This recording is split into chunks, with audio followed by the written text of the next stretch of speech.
तो कुछ देर के बाद आत्मा में वो ज्ञान आकर हिलोर उठती है, प्रेरणा आती है, लहर उठती है कि रे परमात्मा से तो हम उम्मीद करते हैं कि भगवान हमारे सारे काम ठीक करेगा, और आप वहाँ बैठे हो, आपकी भैंस मर गई बैठे बैठे, बता आपने के बचा लिया, 50,000 की भैंस मर गई, बता आपने के सारा कर दिया यहाँ ना आकर के। कहने का भाव ये है कि पैसे भी बर्बाद, भैंस भी गई, और वहीं बैठे बैठे नुकसान हो गया। और परमात्मा के चरणों में आवेंगे, कहते हैं संत शरण में आने से आई टड़ा बला, अर्जय मस्तिष्क में सूड़ी होवा कांटे में टल जा। ये विधान है प्रभु का। अब आदमी बीमार हो जाता है, काम भी छूट गया, पड़ा रहा उसमें हॉस्पिटल में, 15 दिन में छुट्टी मिली, 50,000 रुपये लगे। और पुण्यात्माओं, आप जहाँ से कदम रखते हो ना इस भगवान के दरबार के लिए, वहीं से आपके पुण्य शुरू हो जाते हैं। जो आपका किराया आने जाने में लगता है, ये पुण्य में लगता है आपका, ये भी पुण्य में काउंट होता है, ये आपका धर्म में गिना जाता है। तो ये सभी मिलकर आपको बहुत ही लाभ देता है। पुण्यात्माओं, अब संसार के व्यक्ति जो भगवान से अपरिचित हैं, वो आपके बारे में ना जाने के विचार रखते हैं। वह क्या कहते हैं, भाई हम तो 6 महीना में जाया करें माता दोकड़, और ये 30रे दिन सत्संग में चले जाते हैं, 10वें दिन भाग लेते हैं, इनका दिमाग खराब हो रहा है, ये तो बौड़ी बूझ हैं, ये तो काम जो है ना अपना नाश करेंगे, पैसा बर्बाद करते हैं, देख लियो थोड़े दिन में कंगाल हो जाएंगे। परमात्मा कबीर जी कहते हैं, चिड़ी चौंच भर लेगी नदी न घट्यो नीर, और दान दिए धन घटे नीनो कह रही साहिब कबीर। परमात्मा अपने सिग्नेचर कर रहे हैं कि दान तो धन नहीं घटेगा, लेकिन कुपात्र को दिया हुआ दान लाभ नहीं देता। सुपात्र यानी ठीक ठिकाने। अब बंजड़ खेत में गेहूं बोनता है, गेहूं नहीं उपलब्ध होगा।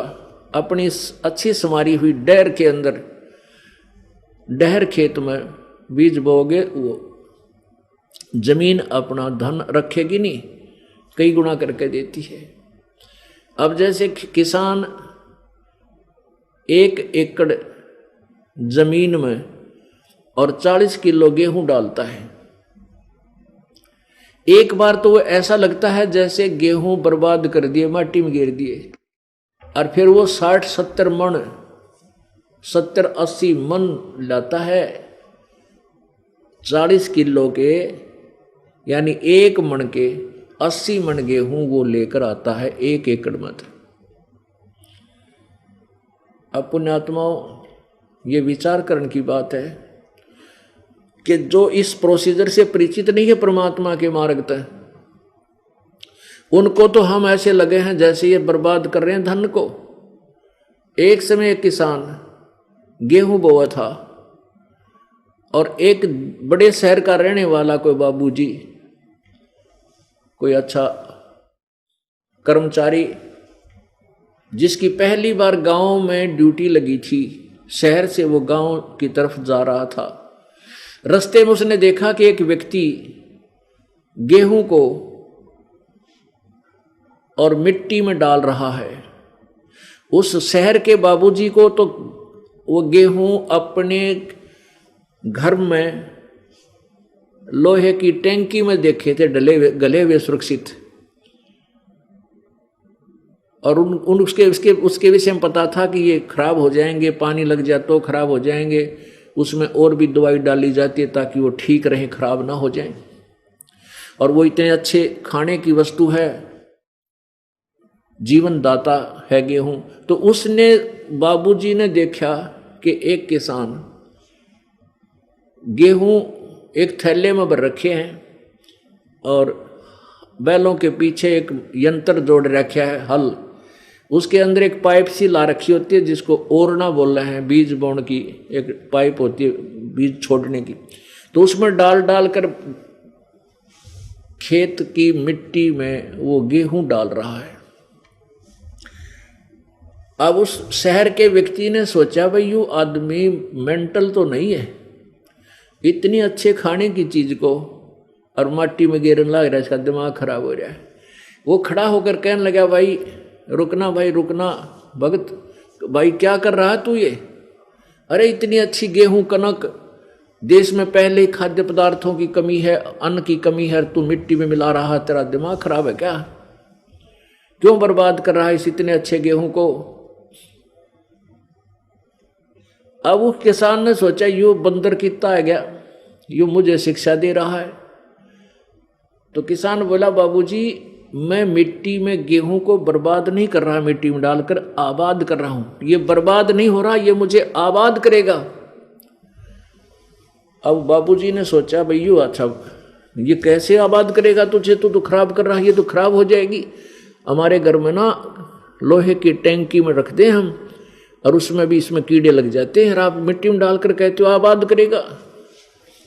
तो किसान ने उसको पूरी तरह समझाया कि ऐसा है श्रीमान जी कि मैं 1 मन 40 किलो गेहूं लाया हूं, और इस 1 एकड़ में डालूंगा, और फिर भूसा तो न्यारा होगा, जो धन मुझे मिलेगा पशुओं के लिए भूस जो बनेगा वो तो अलग होगा, और 80 मन गेहूं ले जाऊंगा, इसमें से 80 मन गेहूं मिलेंगे मेरे को। अब ये उसके गला उतरा नहीं, क्योंकि वो बाबूजी ने कभी प्रोसीजर देखा नहीं। वो कहने लगा, भाई मैं तेरी बात को मानू नहीं, ये तो मिट्टी में बर्बाद हो जाएगा, तो कति खत्म हो जाएगा, देख लेना तीसरे दिन। अब कुछ दिनों के बाद किसान ने कहा कि तू, कुछ देर के बाद उनकी डिस्कस चलती रही, फिर कहा तू 4 महीने पाछा आइए, फिर दिखाऊंगा जादूगरी तेरे को। अब उस किसान, उस शहर वाला व्यक्ति का फिर मौका लग गया, जब गेहूं पकी हुई थी और ऊपर बाली में गेहूं परिपक्व हो चुके थे। उसको किसान ने फिर दिखाया कि देख भगत जी, ए श्रीमान, एक दाने का, एक बीज का ये गुच्छा बन गया, इसमें सैकड़ों पौधे, 10-20 पौधे उग गए, और प्रत्येक में बाली, एक बाली में 20-25 ये गेहूं है। उसने ऐसे ऐसे करके वो दिखा, देख। तब उस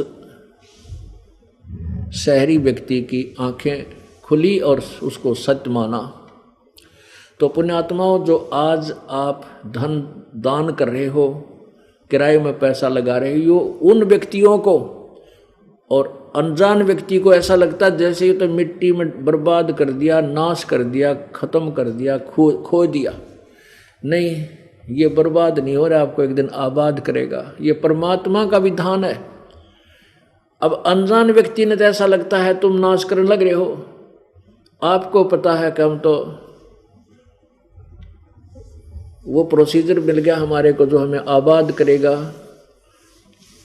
कुछ दिनों के बाद आप देखना, आपके घरों में सबसे न्यारे आपके घर होंगे, आपके बच्चे सबसे न्यारे होंगे, इतने निर्विकार होंगे। दुनिया ये सोचा करेगी कि अपने बच्चा की ब्याह करा तो रामपाल वाले चेलियाँ के कराएंगे, चेलियाँ के, नहीं तो अपनी बेटी नादमी ब्याह चल है ना, उससे पहले दिल न्यू करने लग जाना, मेरा किसा टकरा होगा, कोई शराबी हैं बटे हुए मिल गया, छोरी भी दुखी, माँ बाप भी दुखी।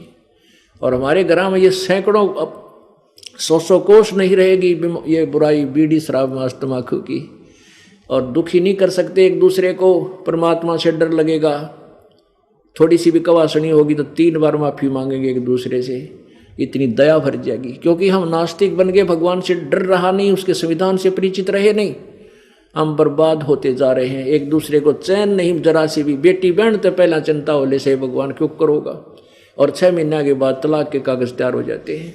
ये ऐसा जुल्म क्यों हो रहा है कि हमारे अंदर दया रही नहीं, भगवान का डर रहा नहीं, और परमात्मा का सहयोग रहा नहीं।